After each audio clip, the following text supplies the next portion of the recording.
বাজি সে দামামা, বলেন বাজি সে দামামা বাধরে আমামা, শির উঁচু করে মুসলমান দাওয়াত এসেছে, নয়া জামানার ভাঙ্গা কিল্লাই উড়াও নেশার। কবি নজরুল তিনি উপলব্ধি করেছেন এই সমাজ এভাবে চলতে পারে না, মুসলমানরা কারো গোলামি করতে পারে না। আল্লাহ তাআলা মুসলমানদেরকে একমাত্র আল্লাহর গোলামি করতে বলেছে, পৃথিবীর কোন জাতির গোলাম মুসলমান হতে পারে না। আপনি মানুষের আইন মানবেন, ইহুদির গোলাম হয়ে গেলেন। কথা বলেন না আপনারা? আল্লাহর আইন মানবেন, গোলাম কার তখন? আপনি সুদের অর্থনীতি মানতেছেন, কুত্তাগেরা গোলাম হয়ে গেছেন আপনি।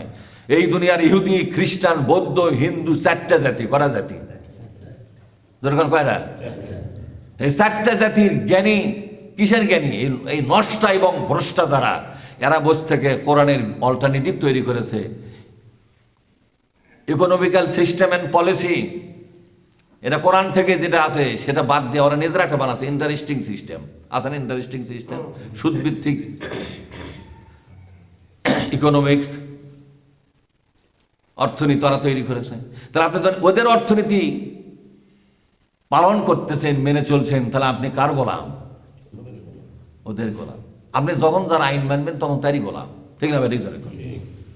ব্যাংকে চলছে মানুষের তৈরি করা অর্থনীতি, আর আদালতে চলছে মানুষের তৈরি করা বিধান, সংসদে চলছে মানুষের তৈরি করা বিধান, শিক্ষাঙ্গনে চলছে মানুষের তৈরি করা বিধান। সর্বত্রই আজকে শতভাগ এই বাংলাদেশের মুসলমানদের মাথার উপরে মানুষের আইন এখন স্বমহিমায় কার্যকর হয়ে আছে। এগুলোকে আছাড় মেরে ফেলে দিয়ে আল্লাহর কোরআনকে বিজয়ী করা লাগবে কিনা? আমরা পৃথিবীতে তৈরি হয়েছি মা খলাকতুল জিন্না ওয়াল ইনসা ইল্লা লিয়াবুদুন, আমরা মানব এবং জিন জাতি তৈরি হয়েছি পৃথিবীর কারো গোলামি করার জন্য নয়, শুধুমাত্র মহাবিশ্বের মালিকের গোলামি করার জন্য।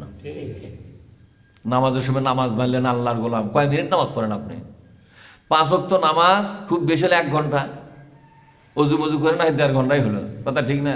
তো ফজরের সময় না বেশি আগে চেতন পাওয়া লাগে, পায়খানা, পেশাব, দাঁত ঘষাঘষি, মেলা কাম আছে না? করে ঠেরে তারপরে ঢুকঢুক করে আঠা লাগে। এর আর বাদ বাকি নামাজে অত বেশি সময় জানে, ধবাস করে যায়, ট্যাপ ছেড়ে দেয়, 5 বালতি পানি যায় যাক দেয়, ঠিক ধপাধপ উজু টুজু করে এসে নামাজ পড়তেছে। খুব বেশি সময় জানে, 1-1.5 ঘন্টার মধ্যে 5 ওয়াক্ত। 1.5 ঘন্টা আল্লাহর গোলাম, আর 22.5 ঘন্টা কার গোলাম আপনি? এ কথা না কেন? 1.5 ঘন্টার গোলামি দা জান্নাত পাবেন, আপনার কোন লোক এই বুদ্ধিগুলো দিচ্ছে যে 1.5 ঘন্টার গোলামি 22.5 ঘন্টা করবেন শয়তানের গোলামি? হয়তো বলবেন হুজুর আমরা তো শয়তানের গোলামি করি না। হ্যাঁ, এটা একটা কথা আছে যে আপনি সুদভিত্তিক অর্থনীতির গোলাম নন, হ্যাঁ, কিন্তু এখানে একটা কথা আছে। কথাটা যে সুদভিত্তিক অর্থনীতি দেশে চালু আছে, সেটার বিরুদ্ধে যদি রুখে না দাঁড়ান, আল্লাহ কি বলছেন? ইল্লা তাফআলুহু, বলেন ইল্লা তাফআলুহু তাকুন ফিতনাতুন ফিল আরদি ওয়া ফাসাদুন আরিদ। তোমরা যদি সংঘবদ্ধ হয়ে এই সমস্ত মানব রচিত শয়তানি বিধানগুলোর বিরুদ্ধে রুখে না দাঁড়াও, প্রতিরোধ করে না তোলো, এগুলোকে দমন করার জন্য কার্যকর পদক্ষেপ যদি গ্রহণ না করো, তাহলে জেনে রাখো তাকুন ফিতনাতুন ফিল আরদি, এই জমিনটা ফিতনা, ফাসাদে, সন্ত্রাস, দুর্নীতি এবং এই জমিনটা মানে মানুষের দ্বারা নরকে পরিণত হবে। কে বলছেন এই কথা? এই পৃথিবীতে কারো মর্যাদা থাকবে না, এই পৃথিবীতে কেউ মাথা উঁচু করে দাঁড়াবে সে সুযোগ থাকবে না। একটা ডাকাতের সমাজ তৈরি হবে, কথা ঠিক না ব্যাটি? কে কার ঘর লুটপাট করবে, কে কার মাথায় বাড়ি দিবে, কে কাকে তার পায়ের তলে ফেলবে, তার কোনো বিচার থাকবে না। পৃথিবী বাস যোগ্য থাকবে না, এই পৃথিবী বাস অযোগ্য হয়ে যাবে। সভ্যতা হারিয়ে যাবে, ভদ্রতা হারিয়ে যাবে, শিক্ষা এবং সংস্কৃতি হারিয়ে যাবে, কুসংস্কার চালু হবে, কুশিক্ষা চালু হবে, পরস্পর সম্পর্কের মধুময় সে অবস্থা আর বিরাজ করবে না, তিক্ততা বেড়ে যাবে, কথা ঠিক না? আজকে হচ্ছে কিনা তাই? ফাসাদুন আরিদ, এবং এই ফিতনা সর্বব্যাপী ছড়িয়ে পড়বে, সংসদ থেকে রান্নাঘর পর্যন্ত এই ফিতনা ছড়িয়ে যাবে।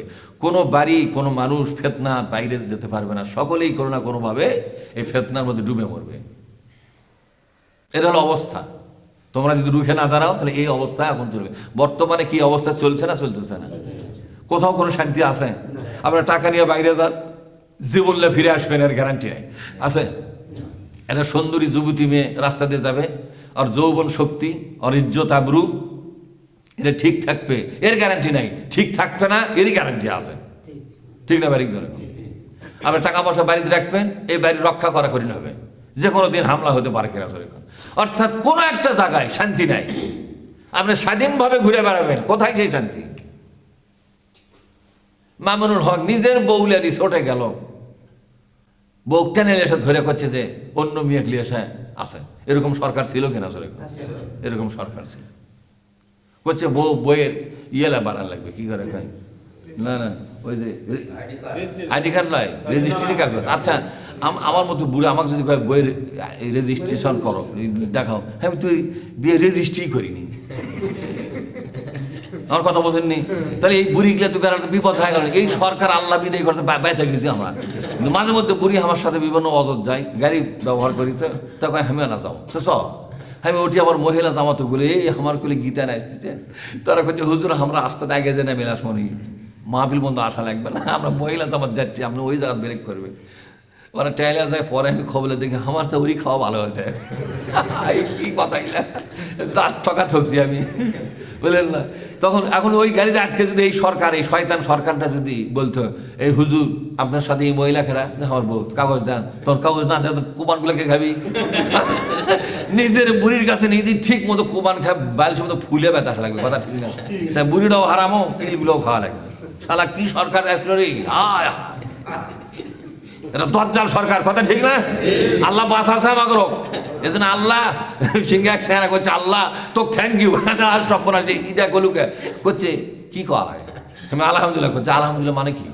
আমি আল্লাহ তোর পর করছি থ্যাংক ইউ মানো, তাই আমি করছি না, তাও তো আলহামদুলিল্লাহ কোয়া লাগবে, থ্যাংক ইউ দিলে হবে। মানে এতই খুশি হচ্ছে আল্লাহর উপর, করছে আল্লাহ তোকে থ্যাংক ইউ। ওই সরকার পতন হওয়ার পরে এক সেনা করছে তোকে থ্যাংক ইউ, ওপর তিনজন করছে আল্লাহ তোকে থ্যাংক ইউ। যাই হোক, যাই দিয়ে পরে প্রশংসা করতেছে, তো প্রশংসার নির্ধারিত ভাষা আলহামদুলিল্লাহ, কথা ঠিক না? এটাই নির্ধারিত ভাষা।